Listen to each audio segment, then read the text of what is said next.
İşte biz kızımla şeydeydik, evimizdeydik. Oğlum çarşıda yakalandı. 6 Şubat'tan bellidir ne oğlumdan ölüsü ne dirisi. Hiçbir haber alamıyorum. Artık daha şaşkınım. Nereye gideyim, nereye başvuram? Bir kızım bir ben çaresizim burada. Çadırın içinde geceleri buz gibi. Ben hasta bir kadınım, burada duramayayım. Ama çocuğum için mecburum. Şu çakıllara da razıyım, şurada da yatarım ben. Yeter ki çocuğum bulunsun. Artık kapanmışım öyle. Ne diyeceğim bilmiyorum.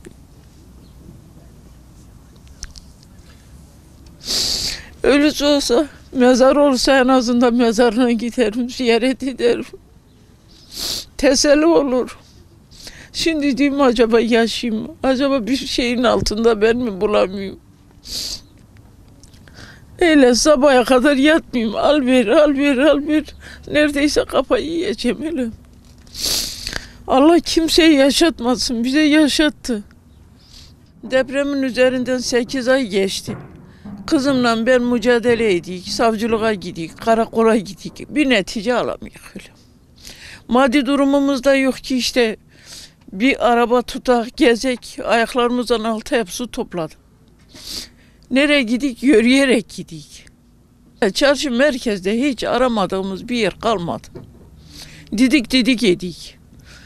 Ben bir anneyim, o da bacısıdır. İşte sabaha kadar Albert nerededir? Acaba öldü mü, kaldı mı?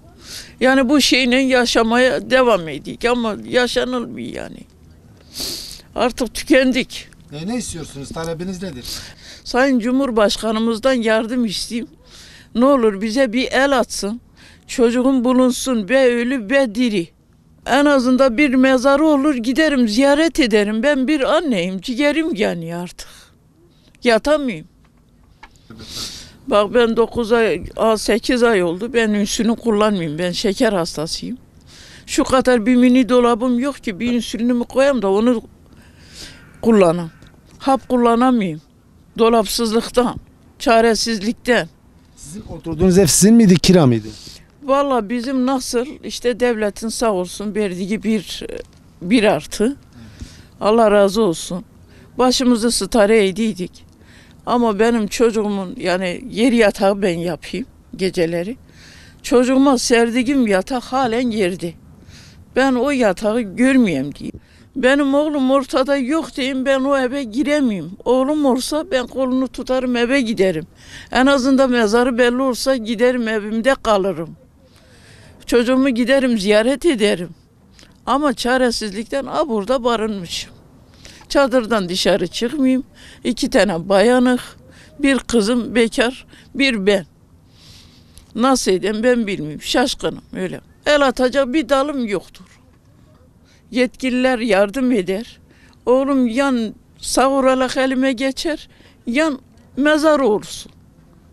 En azından mezarına giderim. Yeter ki bulayım. Bu çaresizliğim sona ersin. Kardeşim 6 Şubat'tan bu yana kayıp. Biz TOKİ'de yaşıyoruz. Biz TOKİ'de annemle yakalandık. O gece kardeşim merkezdeydi. Merkezde yakalandı. 6 Şubat'tan ilk depremden bu yana kardeşimden hiçbir şekilde haber alamıyorum.